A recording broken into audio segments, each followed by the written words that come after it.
Salam sejahtera untuk kita semua. Pelajaran Sekolah Sahabat dengan tema utama 3 Pekabaran Kosmis. Pelajaran ke-8, Sabat dan Akhir. Kamis 18 Mei, Hari Sabat dan Perhentian Kekal. Sabat adalah tempat perlindungan di dunia yang lelah. Setiap minggu kita meninggalkan urusan dunia ini dan mengasingkan diri dengan Tuhan. Hari Sabat. Penulis Yahudi terkenal Abraham Heskel menyebut hari Sabat sebagai sebuah istana dalam waktu. Setiap hari ketujuh, istana surgawi Tuhan turun dari surga ke bumi dan Tuhan mengundang kita ke dalam kemuliaan hadiratnya selama periode 24 jam ini untuk menghabiskan waktu persekutuan yang intim dengannya. Dalam bukunya tentang keindahan dan kehikmatan hari Sabat, Heskel menuliskan tentang pentingnya hari Sabat dengan kata-kata ini. Hari Sabat adalah metafora untuk surga dan kesaksian tentang hadirat Allah dan kesaksian tentang kehadiran Allah. Dalam doa-doa kita menantikan era kemesiasan yang akan menjadi Sabat, dan setiap Sabat mempersiapkan kita untuk pengalaman itu. Kecuali jika seseorang belajar bagaimana menikmati rasa Sabat, seseorang tidak akan dapat menikmati rasa kekekalan di dunia yang akan datang. Pada penciptaan, Yesus membangun tempat tinggal khusus bagi kita. Kita bisa menemukan perlindungan di sana. Kita bisa aman di sana. Pekerjaannya tuntas, sudah selesai. Ketika kita beristirahat pada hari Sabat, kita sedang beristirahat dalam pemeliharaan kasih-Nya. Kita sedang beristirahat untuk menanti perhentian kekal kita di langit baru dan bumi baru yang akan segera datang. Bacalah Yesaya 65 ayat 17, Yesaya 66 ayat 22, dan 2 Petrus 3 ayat 13, dan Wahyu 21 ayat 1. Bagaimanakah memelihara hari Sabat mengarahkan kita menuju kekekalan? Tuhan yang sama yang menciptakan bumi pertama kali akan menciptakannya kembali, dan hari Sabat tetap menjadi simbol kekal dari Dia sebagai pencipta.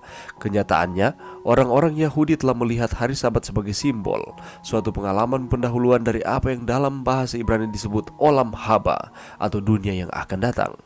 Pekabaran 3 malaikat yang terbang di langit yang meminta kita untuk menyembah Sang Pencipta adalah jawaban surga atas keputusasaan banyak orang di abad ke-21. Ini menunjukkan kita kepada Pencipta kita, Dia yang pertama kali menciptakan segala sesuatu, dan kepada penebus kita, Dia yang akan, setelah penghakiman, setelah dosa dihapuskan, membuat segala sesuatu menjadi baru. Ia yang duduk di atas tahta itu berkata, "Lihatlah, aku menjadikan segala sesuatu baru." Dan firman-Nya, "Tuliskanlah, karena segala perkataan ini adalah tepat dan benar." Bagaimanakah Anda dapat secara pribadi menjadikan hari Sabat sebagai cita rasa surgawi dalam hidup Anda sendiri dan keluarga Anda? Pelajaran yang bisa kita dapatkan pada saat ini: ketika kita masih berada di dalam dunia ini, kita beristirahat di dalam Yesus pada saat ini. Namun istirahat kita selalu dalam konteks dunia yang menderita, berduka, dan sakit. Akan datang suatu hari di mana ketika kita akan memasuki istirahat yang kekal, semua sakit hati kehidupan ini akan berakhir. Penyakit, bencana, dan kematian akan berlalu selamanya. Yesus memberikan Rasul tua Yohanes yang terasing di pulau kecil Patmos sebuah penglihatan mengenai dirinya sendiri. Penglihatan dari Kristus ini memberikan Yohanes semangat dan pengharapan. Dalam pengungkapan nubuatan, Yohanes melihat sejarah gereja Kristen dan peristiwa-peristiwa klimaks pada penutupan sejarah bumi ini. Kitab Wahyu berakhir dengan langit yang baru dan bumi yang baru, menghantarkan ke dalam istirahat Allah yang terakhir. Sebelum istirahat terakhir tersebut, akan ada tanda-tanda khusus yang menunjukkan kepada kedatangan Yesus. Dalam Matius pasal 24, Yesus menguraikan peristiwa-peristiwa zaman akhir yang akan terjadi dengan frekuensinya yang semakin bertambah sebelum kedatangannya pada kali yang kedua. Di sepanjang zaman, para bapa dan nabi menanti-nantikan kedatangan Tuhan tanpa mengalami istirahat terakhir yang Kristus janjikan. Mereka mati ketika menantikan sebuah peristiwa yang akan datang, namun mereka mati dalam pengharapan. Kalau kita membaca di dalam Wahyu pasal 14 ayat 6-12, malaikat yang datang kepada Yohanes memproklamasikan pekabaran hari terakhir surga untuk mempersiapkan dunia bagi kedatangan Kristus. Sementara peperangan antara yang baik dan yang jahat berkecamuk dalam skala global, Kristus mengundang kita untuk waspada dan bersedia bagi kedatangannya yang segera, dan untuk bersedia memasuki istirahatnya yang kekal. Pada penciptaan, Yesus membangun tempat tinggal khusus bagi kita. Kita bisa menemukan perlindungan di sana. Kita bisa aman di sana. Pekerjaannya tuntas dan sudah selesai. Ketika kita beristirahat pada hari Sabat, kita sedang beristirahat dalam pemeliharaan kasih-Nya. Kita sedang beristirahat untuk menantikan perhentian kekal di langit yang baru dan bumi yang baru yang akan segera datang, yang dipersiapkan oleh Allah untuk umat-umatnya yang setia kepadanya.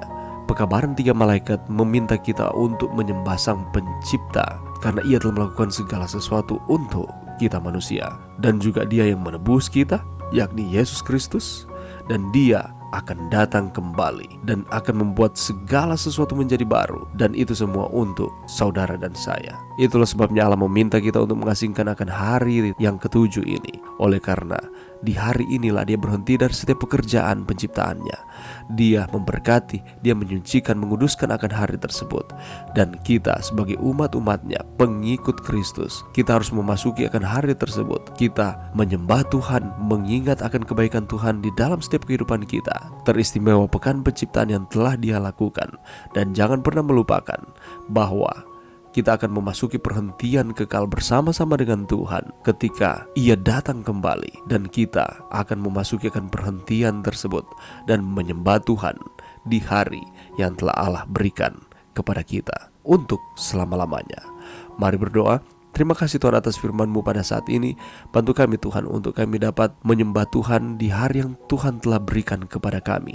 Dan kami percaya bahwa ketika Tuhan datang, kami akan menyembah Tuhan muka dengan muka selama-lamanya di hari yang ketujuan Tuhan berikan. Bantu kami Tuhan untuk kami dapat mengerti akan pelajaran ini. Ini doa kami di dalam nama Yesus. Amin.